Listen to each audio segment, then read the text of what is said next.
இன்றைக்கு ஒன்றும் படிக்காமல் பணத்தால் பட்டதாரர்களாகி பெருமை பாராட்டிக் கொள்வோர் மிகவும் அதிகம்.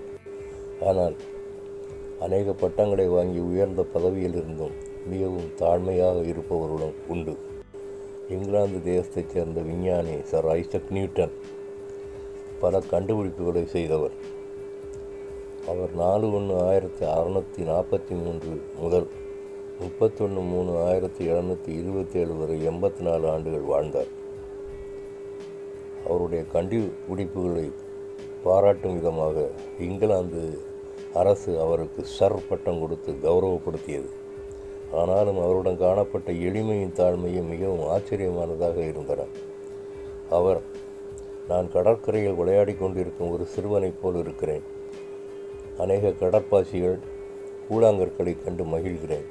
ஆனால் ஒரு பெருங்கடலை போன்று அநேக உண்மைகள் இன்னும் கண்டுபிடிக்க முடியாமல் இருக்கிறது என்று கூறினார். இது எத்தனையாய் அவரது தாழ்மையை வெளிப்படுத்துகிறது. யோசித்து பார்த்தால் அவரை போல் சிறந்த விஞ்ஞானிகள் மிகச்சிலரே. இன்றைக்கு தகுதிக்கு மிஞ்சின காரியங்களில் தலையிட்டு தவித்து கொண்டிருக்கும் மக்கள் அநேகர்.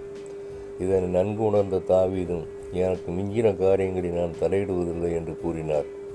பெரியவர்களாக இருந்தும் சிறியவர்களைப் போல் அடங்கியிருப்பது தான் தாழ்மையாகும்.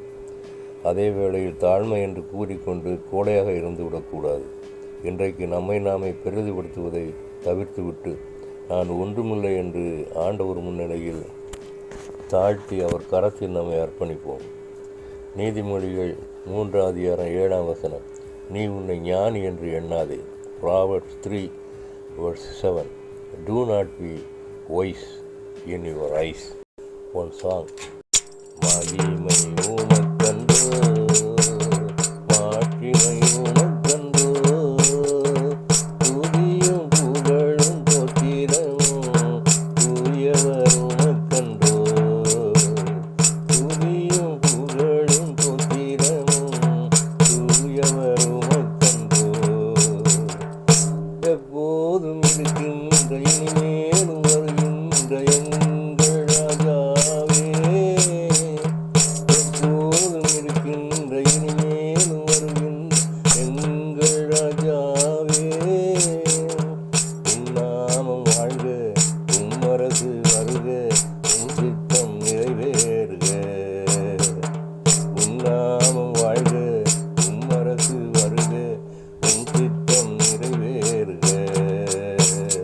மகிமை உமக்கன்றோ, மாட்சிமை உமக்கன்றோ, துதியும் புகழும் தோத்திரமும் தூயவர் உமக்கன்றோ. ஜெபம். எங்கள் நேசிக்க நன்றி பிதாவே, என்னுடைய சமூகத்திலே தாழ்த்தி ஒப்புக் கொடுக்கிறேன். நான் தாழ்மையோடு ஜீவிக்க கிருபை புரிய வேண்டும் என்று யெகோவா மேசியா நாமத்தில் கெஞ்சுகிறேன். பரிசுத்த பிதாவே, ஆமென்.